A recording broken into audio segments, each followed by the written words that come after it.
Bonjour à tous et bienvenue sur ma chaîne YouTube JLC Agence des Voyages. Aujourd'hui, nous allons plonger dans les tourismes et formations de réseau. Si c'est votre première fois ici, n'oubliez pas de vous abonner et de cliquer sur la cloche pour ne rien manquer de nos prochaines vidéos. Et si vous êtes déjà abonné, merci de votre fidélité. Sans plus attendre, passons directement au sujet du jour. Tourisme et formation de réseau. Introduction à l'unité. Objectif de l'unité. Tout au long de cette unité, vous débattre de l'importance de l'intérêt communautaire pour le tourisme. Identifier l'importance de la durabilité dans le tourisme.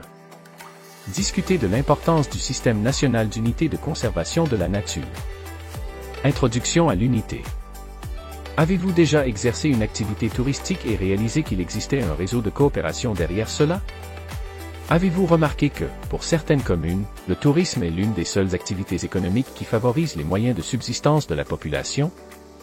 Par ailleurs, avez-vous déjà participé à des discussions sur l'importance du tourisme à l'échelle locale? Pour répondre à ces questions et à d'autres, il est important de connaître certains concepts environnementaux, économiques et sociaux, en plus de la réglementation du tourisme dans les espaces naturels. Sur cette base, nous espérons que vous pourrez désormais comprendre l'importance des aspects économiques et sociaux pour les populations locales dans ce contexte, ainsi qu'interpréter certaines situations de la législation actuelle qui réglemente le tourisme dans les espaces naturels. Alors, faisons connaissance avec notre unité? Dans le premier cours intitulé « Tourisme et formation de réseau », nous aborderons la réalité économique et sociale des populations indigènes, dans le but de comprendre l'importance que représente le tourisme, à base locale et régionale, pour certaines municipalités brésiliennes. Dans le deuxième cours « Tourisme et durabilité », nous analyserons les manières dont le tourisme peut être réalisé de manière durable, en visant à réaliser des activités qui permettent un minimum d'exploration du lieu, en mettant l'accent sur la conservation de l'environnement. Dans le troisième cours, appelé « SNUC Système National d'Unité de Conservation de la Nature », les thèmes à travailler s'appuient sur la présentation des différentes unités de conservation, visant à comprendre comment ces unités se forment et peuvent être utilisées pour le développement de le tourisme, ou pour d'autres activités, dans des espaces naturels. Cela fait beaucoup d'informations intéressantes, n'est-ce pas? Êtes-vous excité? On commence? Introduction à la classe. Quel est l'objectif du cours? Dans ce cours, vous apprendrez l'importance de l'intérêt de la communauté pour le tourisme et son impact sur le développement local. Objectifs généraux d'apprentissage. Tout au long de ce cours, vous analysez les espaces naturels destinés à des fins touristiques. Discutez de l'influence du tourisme sur le développement local et régional. Identifiez comment fonctionne le développement d'un produit touristique. Situation problématique. Connaissez-vous des activités touristiques réalisées dans des petites villes qui revêtent une importance économique extrême pour le lieu? Avez-vous déjà participé à une activité comme celle-ci? Pour mieux comprendre cette situation, vous savez que notre contexte d'apprentissage se déroule dans la municipalité de Três Horizonte, qui se trouve dans la région centre-ouest du Brésil, et ne compte que 10 000 habitants. Cette municipalité connaît une stagnation économique et cherche à stimuler son économie locale à travers des activités touristiques, car elle dispose d'un excellent potentiel naturel pour cela.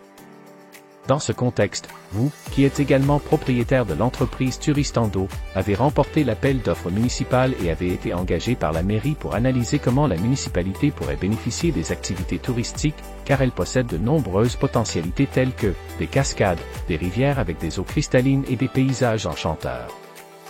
Vous avez effectué quelques visites de terrain, cherchant à cataloguer ces lieux, leur potentiel et leur facilité pour travailler avec le tourisme. À ce stade, vous réalisez qu'il existe de nombreuses attractions naturelles et que le tourisme serait donc très important pour l'économie locale. Vous avez également discuté avec les habitants du quartier pour savoir s'ils étaient intéressés à travailler dans cette activité. Pour mieux comprendre le contexte d'apprentissage, nous travaillerons avec la situation problématique suivante. Dans la commune de Três Horizonte, se déroule le projet des femmes brodeuses. Ce projet vise à développer des activités artisanales avec la communauté locale.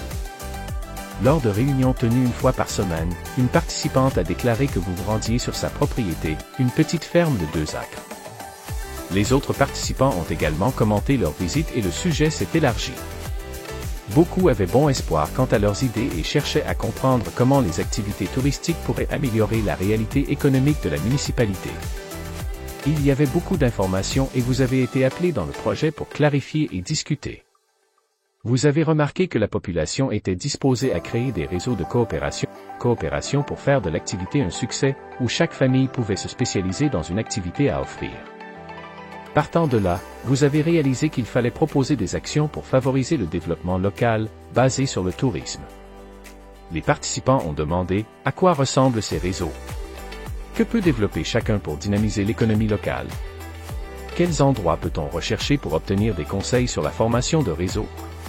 Comment le tourisme local peut-il stimuler l'économie de la commune?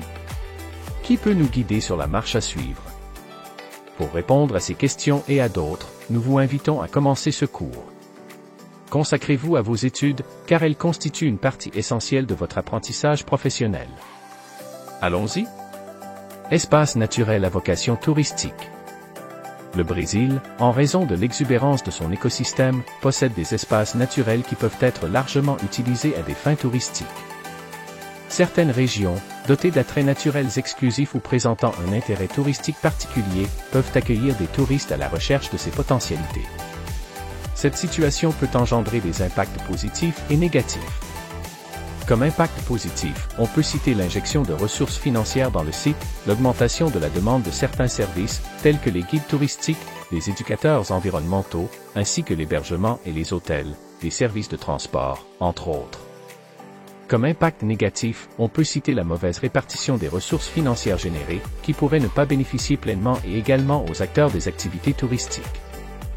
Iñárritu, 2013, p. 168, explique ces concepts plus en détail lorsqu'il écrit que « un autre effet économique négatif du tourisme est lié à la dépendance presque exclusive que certaines régions commencent à avoir à son égard ». Et il va plus loin, en révélant que la préservation des attraits naturels et culturels et l'utilisation des zones rurales pour l'exploration de l'écotourisme, dans certaines régions du Brésil, finissent par inhiber d'autres activités économiques, comme celles liées à l'agriculture, aux mines et à l'industrie. Il ne s'agit pas pour autant que le tourisme soit une activité plus grande ou plus importante, mais qu'il s'adapte à la réalité locale, sans intention de perturber les autres activités. Ceci est important, surtout si le tourisme est saisonnier dans la région. Face à cela, on peut se demander, les lieux qui accueillent ces touristes sont-ils en accord avec les pratiques qui seront mises en œuvre? Y a-t-il une sorte de sentiment d'invasion des espaces culturels, par les pratiques touristiques, par rapport aux populations locales? Les activités réalisées sur place profitent-elles à tous ou seulement à une partie des acteurs concernés? Tout d'abord, il est important de souligner que certaines municipalités peuvent recevoir des touristes, par exemple, pour pratiquer des activités sur une rivière ou dans une unité de conservation, parc. Une autre possibilité est une communauté locale spécifique, comme une tribu ou un certain endroit où le potentiel naturel existe, mais où l'aspect culturel est très important et constitue la principale raison de la demande des touristes. Dans ces deux situations, les activités touristiques peuvent ne pas se dérouler de la même manière, même si elles présentent les mêmes résultats et impacts.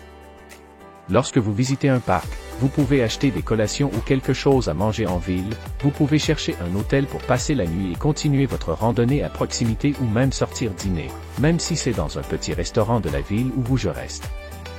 Cela se passera différemment dans une communauté autochtone, par exemple, où vous mangerez ce qu'ils mangent, dormirez là où ils dorment et expérimenterez les pratiques qu'ils expérimentent.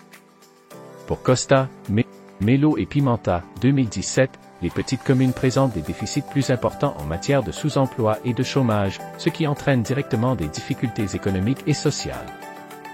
Et il rappelle que l'activité touristique peut contribuer à minimiser ces problèmes, puisque son dynamisme permet de générer des emplois et des revenus là où elle a lieu et s'établit, tant pour les municipalités que pour leur population. Nous savons qu'aujourd'hui, au Brésil, il y a 5570 municipalités et, en analysant les données IBGE du recensement brésilien de 2010, les municipalités brésiliennes de moins de 100 000 habitants, c'est-à-dire les petites municipalités, représentaient 95% du total. Sur les 190 millions de Brésiliens en 2010, environ 86 319 122 habitants, 45,25%, vivaient dans de petites municipalités, Poder, 2019. Et voilà, c'est tout pour aujourd'hui. J'espère que cette vidéo sur les tourismes et formations de réseau vous a plu et que vous avez appris quelque chose de nouveau. N'hésitez pas à laisser un commentaire ci-dessous pour partager vos pensées et poser vos questions, j'adore lire vos retours. Si ce n'est pas déjà fait, pensez à liker la vidéo et à vous abonner pour ne pas rater les prochains contenus. Merci d'avoir regardé, et à très bientôt pour une nouvelle vidéo.